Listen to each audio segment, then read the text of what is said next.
Time now for another Tampa Bay Trails adventure. Today we're learning about exciting events at Hillsborough River State Park. Brian Pinson is here with the details, and you just caught us chatting actually too, because we were just talking about you've got a big distinction too in Hillsborough County, right? Yes, it's one of the only Class 2 rapids in the state of Florida, which is why the park was built 80 years ago. 80 years. Yeah, it's one of the original parks in Florida built by the Civilian Conservation Corps. So let's talk about location. Maybe you have not heard about this yet, but again, we want to give your family ideas of places to travel and go enjoy for free. Yeah, it's US 301, almost to Zephyr Hills. So just past Fowler, almost to Zephyr Hills. Okay, what's how much land do you guys have? We have 3,200 acres. And is that in layman's terms, large, smaller? Well, there's 175 parks in the Florida Park Service, and that's about mid-size. Okay. Nice. So right here in our backyard in Hillsborough County. Right. Let's talk events, though, because I know that's something that you are excited about. Yes. And a lot of people may know your park because of one big event in particular. Yeah, it's kind of our signature event. It's a Swamp Stomp. It's a 4.5-mile mud run, obstacle run. It's a great event that gets people out. I was really surprised myself.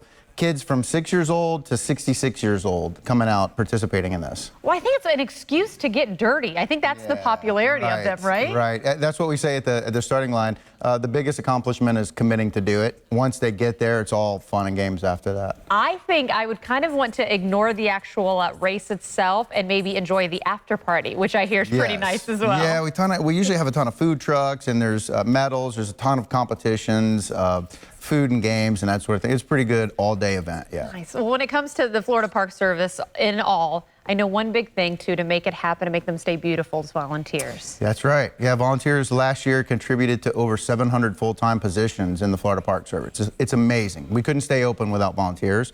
So we're constantly looking for all ages, really. You know, high school kids need credits now for Bright Future scholarships and that sort of thing. And we find that a lot of retirees just retire and kind of get bored and looking for a way to give back.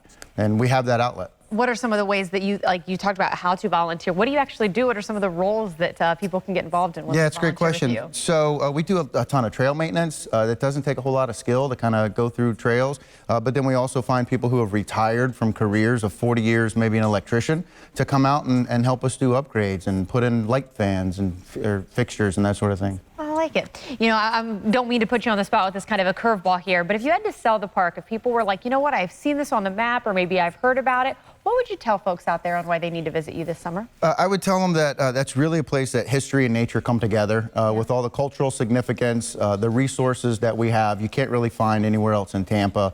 And it's just a beautiful place to either go and do everything or nothing. I like that line, doing everything or doing nothing. Right, whichever. You know, a lot of people like to either do everything or do nothing with music, and I know you also have concerts as well. Yeah, so we have a citizen support organization at the park. That's kind of the fundraising arm of the park. They raised enough money 2 years ago to build a stage, so we have a concert stage at the park now, and we started doing this music after the park music at the park after dark, and it's an event. It's a $5 donation. That's a fundraiser. We brought in some national acts and of course a few local acts. And you just bring your lawn chair and your favorite drink and sit under the stars and listen to good music. Because normally, what are your hours to enjoy the park? Typically, it's 8 a.m. until sunset. But after sunset, then we do some of these extra events like music after dark. So it's pretty cool. I like that. Any big events you've got coming up that you've got circled on your calendar as far as music? Still looking to. Yeah, we're still looking to fill the winter series, so it'll start back up in January once it's cool and the mosquitoes have left. So that's when we can sit outside. I know what you mean. Yeah, you guys know how to do this. Yeah, we've been doing it a while. Right. Well, thank you so much for joining us. We really do like talking about our Tampa Bay Trail series. In fact, they're the upcoming events that we just mentioned, including the Swamp Stomp and those concerts, mosquito-free when it comes to the winter months. And, of course, the website so you can get more information as well.